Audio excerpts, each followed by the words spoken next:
మధ్య ఆల్మోస్ట్ అందరూ refined oils నుంచి కోల్డ్ ప్రెస్డ్ ఆయిల్స్కి వచ్చారు. So that's a very good thing అనమాట. కానీ ఏం జరుగుతుంది అంటే చాలా ఎక్కువ క్వాంటిటీ ఆఫ్ ఆయిల్స్ అనేది వాడేస్తూ ఉన్నారనమాట వాళ్ళ డైలీ. క్వాలిటీ ఎంత ఇంపార్టెంటో క్వాంటిటీ ఆఫ్ ద ఆయిల్ కూడా ఈక్వల్లీ ఇంపార్టెంట్ అనమాట. ఫస్ట్ ఆయిల్ కన్సంప్షన్ అనేది తక్కువ చేసుకోండి. మీరు ఒకవేళ డైలీ ఒక 20 to 25 గ్రామ్స్ ఆయిల్ తీసుకుంటుంటే 15 to 18 గ్రామ్స్ పర్ డే అనేది తీసుకోండి.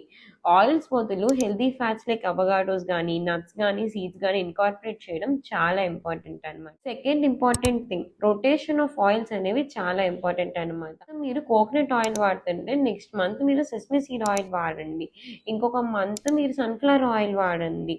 సో రొటేషన్ వల్ల ఒక్కొక్క ఆయిల్లో ఒక్కొక్క రకం ఫ్యాటీ యాసిడ్స్ ఉంటాయన్నమాట.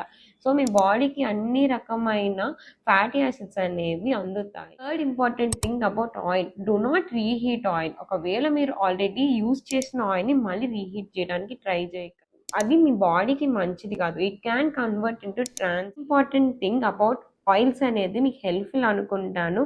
I hope this video helps you. Follow for more such informative videos.